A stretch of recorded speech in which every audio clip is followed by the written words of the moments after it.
ఒకసారి ఒక కవి సత్యసాయిబాబా వారిని వర్ణిస్తూ, బండబారిన బ్రతుకు యంత్రములను బాగు చేయు అద్భుత మెకానికు ఈ సత్యసాయిబాబా అన్నాడు. ఇది సరిగ్గా సరిపోయే వర్ణన. మన జీవితాలలో భగవాన్ ప్రవేశం అంటే మన హృదయంలో ప్రేమను ప్రవేశింపజేయడమే. అప్పుడు మన కనులు కరుణతోనూ, పలుకులు మాధుర్యంతోనూ, చేతులు సేవాభావంతోనూ నిండిపోతాయి.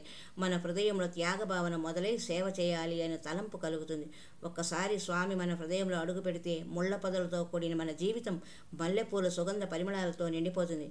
ఒకసారి స్వామి దర్శనమిస్తూ విద్యార్థులు కూర్చున్న వరుసల మధ్యలో ప్రవేశించారు. వెంటనే విద్యార్థులు అటు ఇటు జరిగి మధ్యలో దారి కల్పించారు. స్వామి ఆ దారిలో నడుస్తూ, ఆ మార్గం ఎందుకో తెలుసా? మీ హృదయంలో ప్రవేశించడానికి అన్నారు. పాత గతుకుల మార్గం నుండి బయటపడి స్వామి తత్వంలోనికి వచ్చిన తర్వాత మరలను ఆ పాత మార్గం వైపుకు స్వామి పోనివ్వరు. ఒక ప్రభుత్వ ఉద్యోగి హిప్పీ క్రాప్తో చెవుల మీదుగా జుట్టుతో స్టైలిష్గా ఉండి వినోదాలు విందులలో మునిగి మద్యపానము ధూమపానం అలవాట్లతో అనవసరమైన విషయాలలో అతిగా మాట్లాడే అలవాటు గల వ్యక్తి స్వామిని గురించిన వ్రాసిన అద్భుతమూర్తి అనే పుస్తకం చదివి 1977లో స్వామి దర్శనం చేసుకుని ఇంటికి తిరిగి వచ్చి ఆ హిప్పీ క్రాప్ను తొలగించి తెల్ల బట్టలు ధరించడం మొదలుపెట్టాడు. మద్యపానం ధూమపానం విరక్తిగా ఉన్నాయని మానివేశాడు. అతిగా మాట్లాడడం పోయి అడిగితేనే మాట్లాడేవాడు. భజనలకు హాజరవుతూ ఉండేవాడు. తరచూ పుట్టపర్తి వెళ్లే అతని స్నేహితుడు ఆ ఆఫీసు నుండి అతడు ట్రాన్స్ఫర్ అయ్యి వెళ్ళిపోతుంటే కళ్ళనీళ్ల పర్యంతమై, మీరు వెళ్ళిపోతే నాకు స్వామి విషయాలు చెప్పేవారు ఎవరు అన్నాడు. ఇది అందరిలో స్వామి ఆశించే ఆధ్యాత్మిక మార్పు.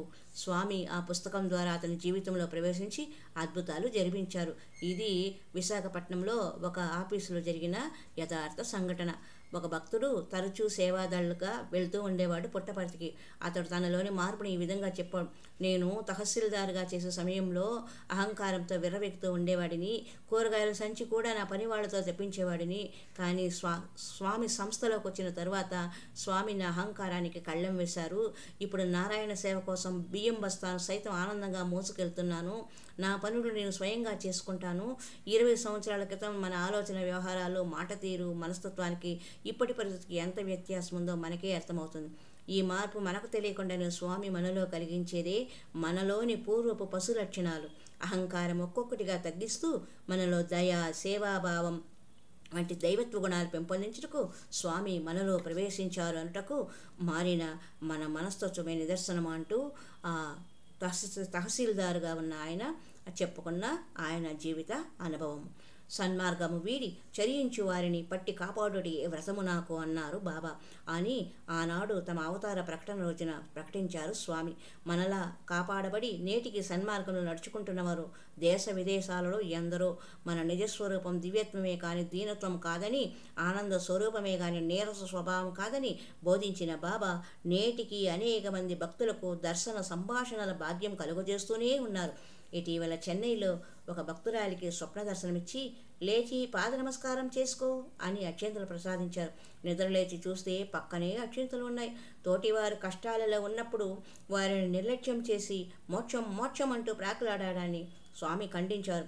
అట్టి వారికి సహాయం చేయడానికి ఎవరైనా భక్తులు పరిగెడితే వారికి మోక్షం ప్రసాదించడానికి భగవంతుడు వారి వెంట పరిగెడతాడు. జనుల మధ్య తిరుగాడే జగపతి జడులు తెలియగలరే నీ సంగతి అంటారు ఒక భక్తుడు. ఓం శ్రీ సాయినాథాయ నమః. ఓం శ్రీ సాయినాథాయ నమః. ఓం శ్రీ సాయినాథాయ నమః. ఓం సాయీశ్వరాయ విద్మహే సత్యదేవాయ ధీమహి తన్నో సాయి ప్రచోదయాత్.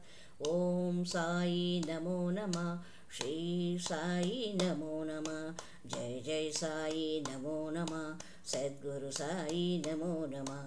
ఓం సాయి నమో నమః. శ్రీ సాయి నమో నమః. జై జై సాయి నమో నమః. సద్గురు సాయి నమో నమః.